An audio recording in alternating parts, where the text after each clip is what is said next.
Senator Hoeven. Thank you, Mr. Chairman. I want to follow up with Administrator Quarterman and PHMSA.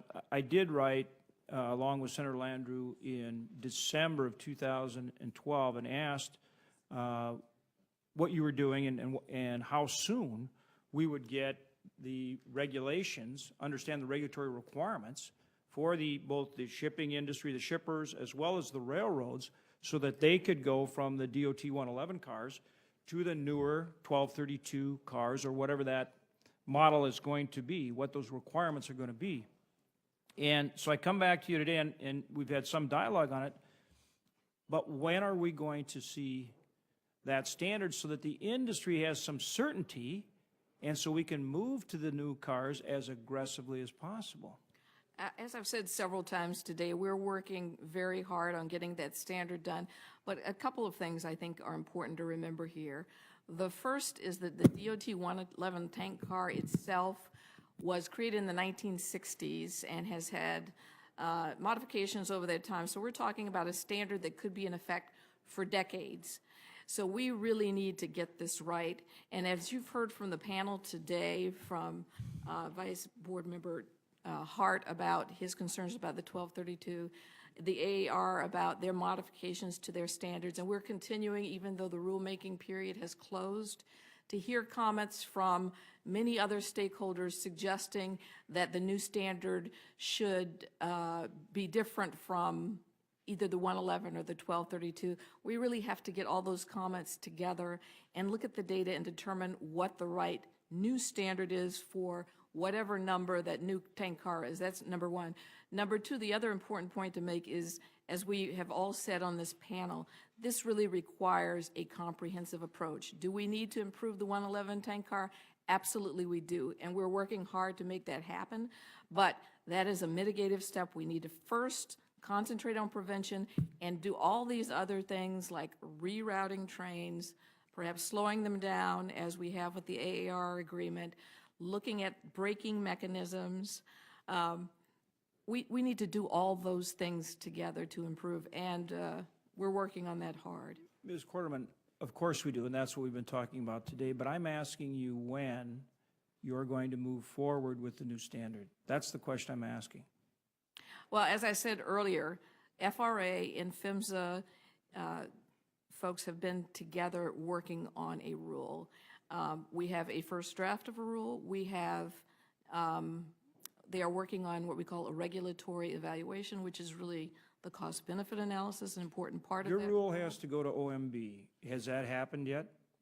It has not happened yet. No, it has not. And they've talked about having a proposed rule out before the end of the year. Are you anticipating that timeline? I'm hopeful to beat that, yes. Okay. Now I'm going to turn to Mr. Searles and Mr. Hamburger. How can you two help make this happen in a way where we get it right and we get it done? And either one can start.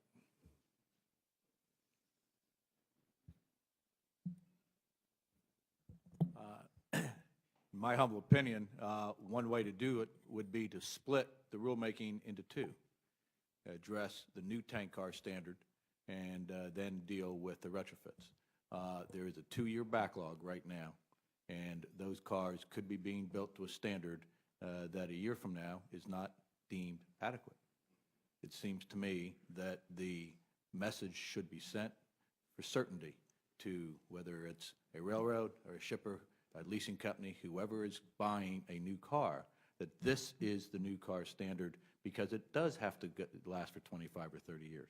There is not a great deal of difference in the new car standard between some of the groups, some of the stakeholders that are talking to PHMSA.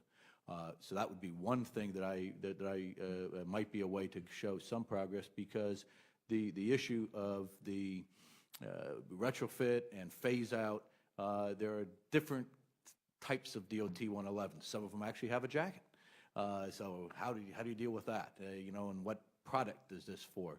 And that, I think, is taking a lot of resources, but it would just be an unasked for thought. But since you asked, that maybe that would be one way to move forward, at least on the new tank car standard. Mr. Searles. Yes, thank you. I think that the There are opportunities to move forward now with what we had consensus with 3 years ago. Those are safe cars. Those are what are being built today. Those are the things that will be the state of the art. To that end, an interim final rule could be put forward today, and you wouldn't have to worry about consistency and certainty taking place at that point.